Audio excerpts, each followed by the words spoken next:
Herkes gibi ben de son dönemde saçlarıma çok da açık söylemek gerekirse bakım yaptıramadım. Evet, evde kalanlar, evden çalışanlar, işe gidenler, herkes için geçerli bir şey. Bizler çok da fazla böyle bir bakım alanı oluşturamadık. Zaten kapalıydı ama artık kontrollü bir şekilde açıldı. Geçtiğimiz haftalarda sorduk, mikrofonu uzattık değerli izleyenlerimize. Dedik ki asla vazgeçmem dediğiniz şeyler nelerdir? Herkesin aklı evet kendine yapacağı bakımda, yani kuaförüne gitmek istiyor, berberine gitmek istiyor ama alınan önlemlerin ne kadar faydalı olduğunu, ne kadar yerinde olduğunu da bilmek istiyorlar. Ve çeşitli illerden biliyorsunuz haberler geliyor. İşte kuaförler bazen bazı yerlerde açılıyor. Denetime giden bir kişinin hastalanması sebebiyle karantinaya alınan yerler bile oldu. Peki ne yapacağız? O halde ben kendime bakım yaptırmaya geldim ki artık mesleğe de birazcık da katkımız olsun. Yani ne gibi önlemler alındığında nasıl güvenilir ortamda tıraş olunabilir? Bugün hep birlikte göstereceğiz. O yüzden çok değerli konuğum, daha önce de programımıza misafir olan Adem Terzi'nin yanına geldik. Şimdi yanına geçiyorum. Bakalım neler yapmış içeride. Adem abi nasılsın? İyiyim abicim, hoş geldin. Bir yüksekliğe çıktım. Bu yükseklikteki paspasımız ayak dezenfekte paspası. Bunun içerisinde özel bir solüsyon var. Sadece korona değil, genel olarak yüzü komple temizliyorsunuz. Ve ondan sonra adımımızı atıyoruz, elimizi dezenfekte ediyor. 3 kere. Bunu 3 kere yapmak lazım bu dezenfektanları. Evet, kesinlikle. Çünkü 3 mililitre yaklaşık 1.50-20 saniye kadar ovalamaya yeterli oluyor. Sonra gireceğim mi? Sonra içeri giriyoruz. Hazırım yani. Hazırız. Eyvallah. Temizlendi, elimiz ayağımız temizlendi Evet. ve içeri giriyoruz. Yukarıdan bir hava bariyerinden geçtik, girdik içeriye. Evet. Randevumu aldım geldim. O yüzden sakin. Siz böyle artık böyle tamamen müşterinin dolu olduğu bir ortamda çalışmıyorsunuz zaten. Çalışıyoruz çünkü çalışan ekip arkadaşlarımıza vardiyeli sistemi geçirdik. Bir gün bir grup arkadaşımız çalışıyor, diğer gün diğer grup arkadaşımız çalışıyor. Randevularımızı bir saatte bir alıyoruz ki müşteri de biz de rahat olmamız için öncelikle bizim rahat olmamız lazım. Çünkü size bulaştırmayalım. Evet, bu saat aralığının da sebebinden de bahsedeceğim. Burada bir gürültü hafif var. Bu ultraviyole cihazıdır. Şimdi ultraviyole aslında güneş ışığını dalgası olarak geliyor. A dalgası, B dalgası, C dalgası. C aslında dünyaya pek gelen bir dalga değil. Dünyanın atmosferiyle gökyüzü, uzay arasındaki en üst tabaka, ozon tabakası deniyor ya. Aynen. Aslında ultraviyole ışınları gelip oksijeni ozona dönüştürdüğü tabakaya biz ozon tabakası diyoruz. Ve bunun etki ultraviyole C ile oluyor. Biz bu cihazları dünyada kullanırken de aynı şekilde kısmi bir ozon üretimi oluyor o lambaların etrafında. Ve hava geçişini sağlarsak eğer içerisinde türbülansı, Aynen. o zaman orada mikrop adeta yaşamıyor. Hiçbir noktaya giremeyecek dezenfeksiyonu aslında bu sistemler sayesinde yapabilmişiz. Dolayısıyla ultraviyole hava temizleyici cihazları evlerinizde de kullanabilirsiniz. Zaten çok uzun yıllardır özellikle alerji hastaları için kullanılıyordu. Ancak bugünün şartlarında böyle bir imkanı var. Sadece belgeli ultraviyoleler olduğunu bilmeniz lazım. Yaklaşık bu tip böyle lambalar 70-80 metrekarelik bir alanı 1 saat içerisinde bütün havasını tamamen değiştirebiliyor. Evet, süper. Bunun aynı zamanda sertifikaları da var. Bunların hepsinin sertifikaları burada. Cerrahpaşa Tıp Fakültesi. Mikrobiyoloji anabilim Evet. dalı. Zaten sürekli uyarıyorum. Eğer sizin sağlığınızla alakalı bir önlem alındığı belirtiliyorsa ve akredite kurumlar tarafından yapıldığını bilmekte fayda var. Mesela geliyorsunuz burada hemen bir sterilizasyon cihazı var. Sterilizasyon cihazı ama bu sterilizasyon başka bir özelliği var. Cüzdanımızı, paramızı, cep telefonunuzu koyuyorsunuz. Evet. Buraya gelen müşterilerimize diyoruz ki elinizdeki olan malzemeleri komple dezenfekte ediyoruz. Para dahil olmak üzere. Parayı bile dezenfekte ediyoruz. Eyvah. Parayı ne kadar zamanda sterilize ediyor? Bu tıraş bitene kadar oluyor. Yani yaklaşık Ya böyle bir standartizasyon yoktur tabii ama bu ultraviyole çok etkili. evet. İnsan bedeninde de artık kullanıldığı biliyorsunuz birçok çalışma var. Koltuklarımızın arasındaki mesafe 2 metreyi aşan bir mesafe var. Evet. Her koltuk mesafesi arasında 2 metre aşan mesafe var. Dolayısıyla bu anlamda çok hassasız. Hijyen kurallarına uymak çok önemlidir ve bunlar aslında sadece sizin için değil, etrafınızdaki ve karşınızdaki insanlara da saygı gösterdiğinizin bir ifadesidir. Kesinlikle. Saygıdandır. Burada da yine aynı şekilde cihazımız mevcut. Makasımızda dezenfekte makinemiz var. Bu ısıyı kendimiz ayarlayabiliyoruz burada. Tamam. Açıyoruz. 56 derecenin üzerinde Evet, 1 açıyoruz. dakika. Evet, Zaten- kesinlikle 1 dakika. Makasımızı koyuyoruz. Elimiz değmiyor hiçbir şekilde. Fırınımıza atıyoruz. Kapatıyoruz.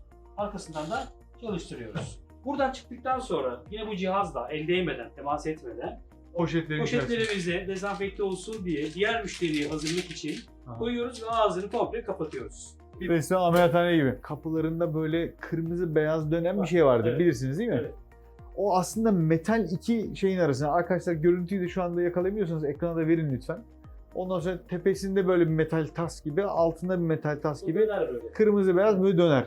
Üst ve alt aslında iki ameliyat tasıdır. Evet. Kırmızı olan kırmızı kanlanmış gazlı bezdir, beyaz olan da temiz gazlı bezdir. Onu bilmiyordum, yeni öğrendim. Çünkü berberler eski zamanlarda sivilce patlatıyorlardı, diş çekiyorlardı, apse boşaltıyorlardı. Zaman zaman boş kaldıklarında saç kesiyorlardı. Evet. O yüzden gerçekten bir tıbbi atık gibi bazı ürünlere karşı yaklaşımınız ve kullandığınız aletlere karşı yaklaşımınız da resmen tıbbi alet gibi olmuş. Ben tebrik ediyorum. Teşekkür ederim. Peki artık başlayacak mı bu iş? Saç ekimi nasıl olacak onu da merak ediyorum. Saçımızı keselim. Ya, Evet. burada da bir hazırlık var mı? Tek kullanımlık peni var ve tek kullanımlık havlu var. Bir de biliyorsunuz ki artık böyle tıraş olarken fırçalama yok. Fırça sürmüyoruz. Bu bant koyuyoruz buraya. Böyle muşamba gibi bir şey. Sizin önünüze siper yapıyoruz gözünüzü. Herhangi bir şey gelmesin diye.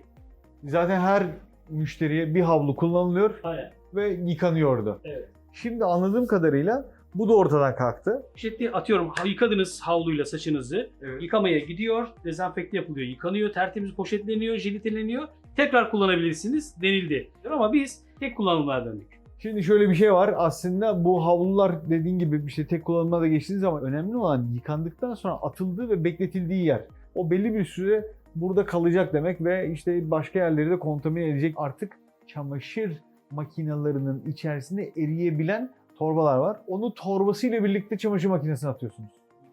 Orada eriyor, bitiyor. Çıkarttıktan sonra tertemiz teker teker havlulara koyup yine getirebiliyorsunuz. Böyle bir ihtimalle olabilir. Koltuklara falan da dokunuyorum ya. Buraya başka insanlar olsa önemli. Temizleniyor. Evet. Şimdi tek kullanımlık havlumuz var ve tek kullanımlık havlumuzla saçımızı yıkıyoruz ve arkasından da tek kullanımlık penağrımızı alıyoruz. Dezenfekte makaslarımızı atmıştık oldu. Onları da getiriyoruz ve kesimimize başlıyoruz. Tamamıyla ameliyathane gibi düşünün. Havlu bu mu? Bu havlu budur. Şöyle bir bakabilir miyim? Tabii. Bu bayağı su çekiyor öyle mi? Çekiyor ama normal havlu gibi değildir tabii ki. Önce kendi ellerini yıkıyor. Hem ben de görüyorum bunu. Dolayısıyla bana da değecek olan, dokunacak olan o ellere. İkimiz de maske taktığımız için %1,5 oranına kadar bulaştırıcılık düşüyor. Maskemizi çıkartıyoruz. Maskemizi bırakmıyoruz çünkü maskemizin yüzeyi de kirli olabiliyor.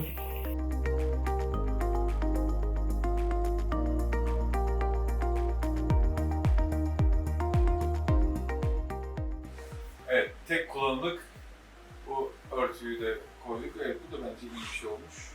Bütün aletler paketli, sterilizasyon paketiyle geldi. Makaslarımızı da az önce görmüş olduğunuz gibi fırına atmıştık. Fırından çıkarttık. Şimdi kesime başlayabiliriz. Steril tarak, Aynen. steril bıçak, steril bisturi.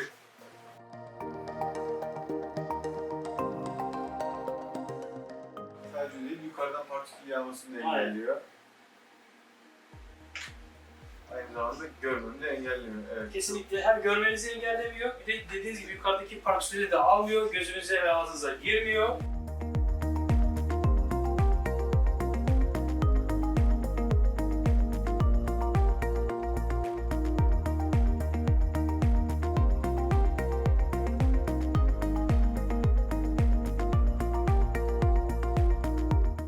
Nasıl?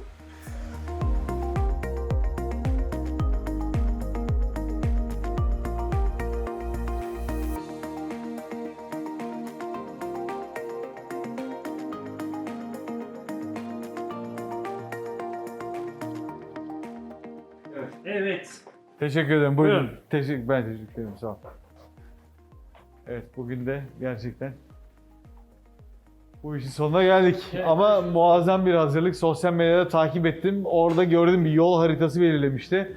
Bu yol haritasının etkili olabileceğini düşündüm. Gerçekten de herkese en azından örnek olabileceğini düşündüğüm bir çalışma olmuş burası.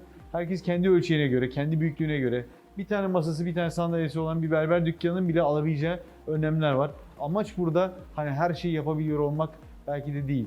Amaç farkındalığı oluşturabiliyor olmak. Çünkü tedbir dediğimiz zaman farkında olduklarımız karşılığında bir tedbir uygulayabiliriz. Ama farkındalık yoksa o hiçbir zaman olmayacaktır. Dolayısıyla bu konuda da vermiş olduğunuz katkıdan dolayı da teşekkür ederim. Ben teşekkür ederim. Keşke elinize sıkabiliyor olsaydım. Ben de keşke sarılabilseydim Evet, ama başka yapacak zaman. bir şey yok, başka İnşallah, İnşallah. o günlerde İlerleyen gelecek diyorum. günlerde, Sağ ol. aynen. Sağlıkla kalın. Rica efendim. ederim, Görüşmek hoşça üzere. kalın. Sağ ol. Evet, burada bitti.